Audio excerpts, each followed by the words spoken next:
ভাই আমরা যে স্ট্রবেরি চারা করার জন্য উপরে শেড দিয়েছি, আসলে এইটার ব্যবহার কি জন্য করা হয় এবং এটা ব্যবহার করা কি বাধ্যতামূলক কিনা?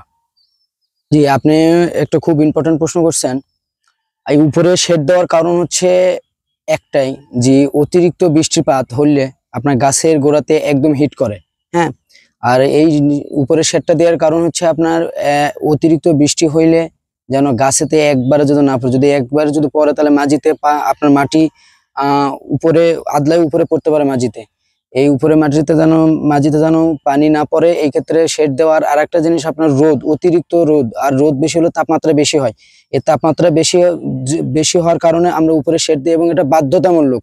আর এই শেডটা দিলে আপনার হচ্ছে দেখেন, আপনারা দেখতে পাচ্ছেন মাটি অনেকটা শীতল হয়ে আছে এবং ডাইরেক্ট তাপমাত্রা আপনার গাছে না পড়ে নেটে পড়ে, নেটের যে ছায়াটা থাকে এই ছায়াটা আইসা আপনার গাছকে সুরক্ষিত রাখে, তাপমাত্রা অনেক কমায় নিয়ে আসে।